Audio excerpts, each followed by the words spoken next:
Fala pessoal, bem-vindos a mais um vídeo. E por sugestão de um inscrito aqui do canal, eu estou iniciando uma nova série sobre a história de Singapura, baseado no livro From Third World to First, que é basicamente um livro mostrando como que Singapura se tornou um país de terceiro mundo em primeiro mundo, em poucos anos até.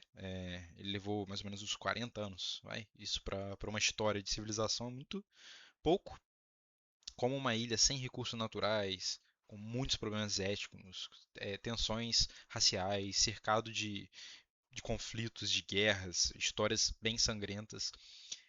Como que um país desse conseguiu prosperar tanto e atingir o nível de prosperidade que tem hoje Singapura, tá?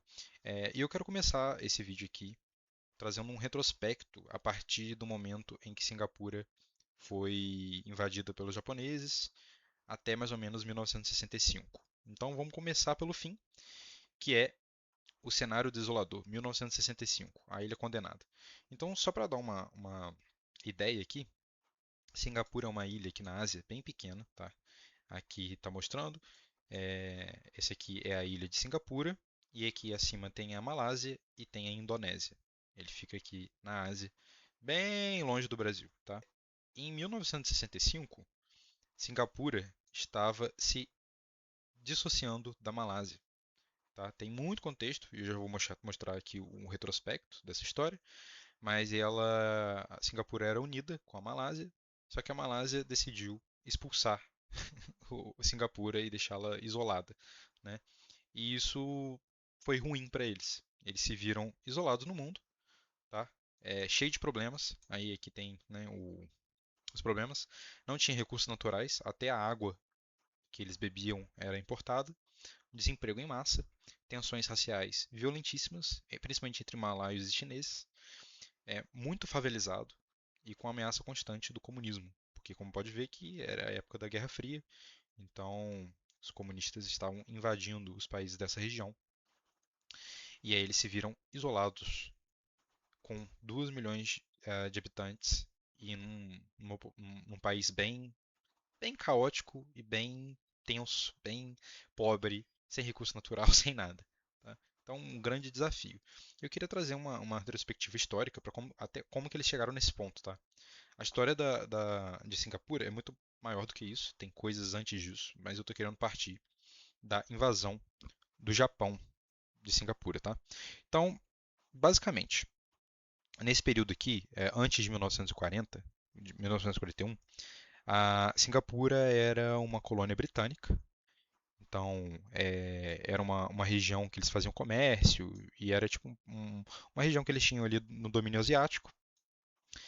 E em dezembro de 1941, o Japão faz o seu primeiro ataque em Singapura e a Inglaterra estava muito focada na Europa nesse período aqui. Então, na Europa e em outros países, tá? Eles tinham outras colônias, como a Índia, Hong Kong, outros países eles colonizavam e aqui eles não tinham muito exército. Eles tinham alguns australianos, até alguns britânicos e tudo mais, mas eles não, enfim, não tinham um poderio militar muito grande fazendo a defesa de Singapura.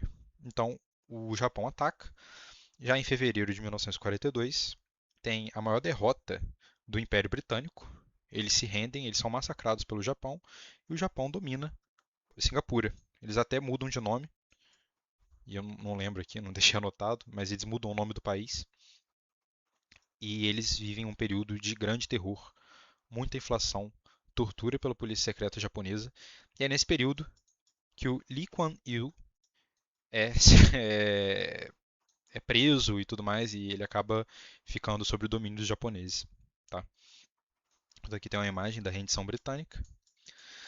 Beleza, em 1941 cai a bomba de Hiroshima e Nagasaki, o Japão se rende na Segunda Guerra Mundial e perde o domínio de Singapura, que é restaurado para a Inglaterra, né, para o Império Britânico.